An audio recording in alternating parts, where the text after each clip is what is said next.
Donc après le coup d'État au Niger, la France, elle est en train de paniquer. Le Parisien écrit que c'est le pire scénario qui pouvait arriver à la France. Les infos britanniques disent que c'est un danger que le Niger, comme le Mali et le Burkina Faso, puissent s'éloigner de ses alliés occidentaux et se rapprocher de la Russie. En fait, ce qui se passe vraiment, c'est que les Africains, ils sont en train de dire « Nous, on en a marre d'être contrôlés par la France. » Le Niger, c'est un des principaux producteurs d'uranium au monde.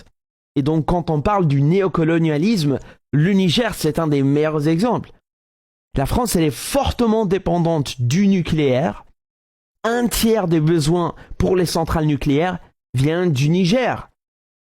Cependant, 80% de la population au Niger n'a même pas d'accès à l'électricité. 80%.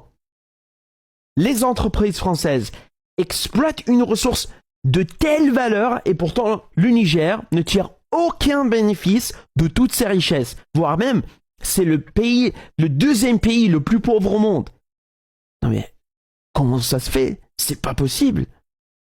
Eh bien voilà le néocolonialisme. La France prétend d'avoir laissé l'Afrique, mais ses entreprises contrôlent toujours les ressources. Les forces françaises sont toujours en Afrique.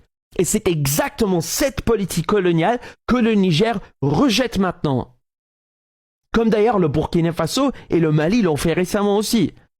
Donc ne soyez pas surpris lorsque vous voyez les gens dans la rue à Niamey en chantant « À bas la France !»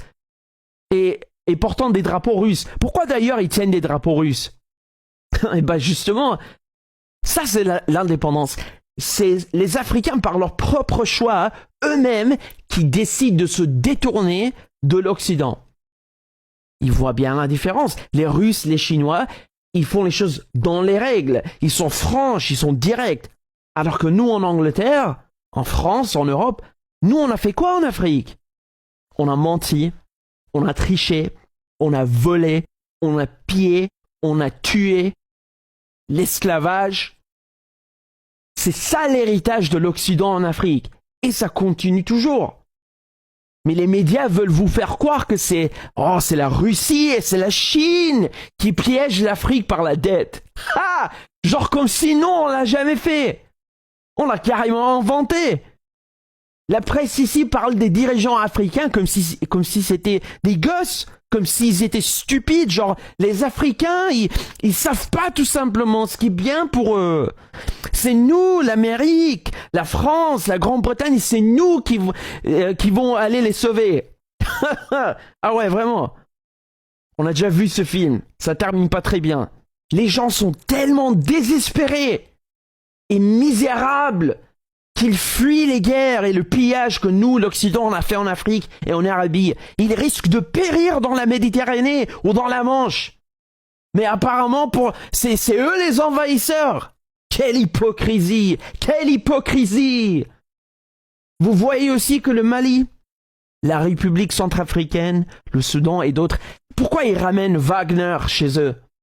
C'est parce que la France et les États-Unis, ils foutent absolument rien. Ils viennent mettre leur base partout et ils prétendent que c'est nécessaire d'avoir des forces françaises et occidentales là dans la région du Sahel pour la lutte anti-djihadiste. Attends, mais tu te fous de ma gueule? Quels djihadistes? Les djihadistes que l'Occident a créés? C'est la CIA, c'est l'OTAN qui est à la source des djihadistes. Daesh, ça n'existait même pas avant qu'on ait envahi l'Irak et l'Afghanistan, avant qu'on a détruit la Syrie et la Libye. C'est Sarkozy, c'est la France qui en est responsable. C'est l'OTAN qui en est responsable.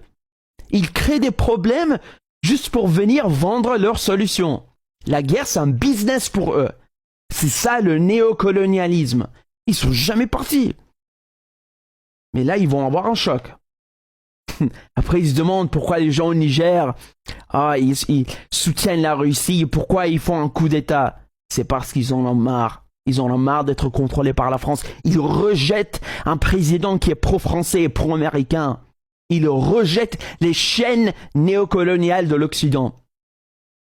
Et bien sûr, après, ils vont se tourner vers les grandes puissances, vers la Russie et vers la Chine, qui, eux, traitent les Africains d'égal à égal.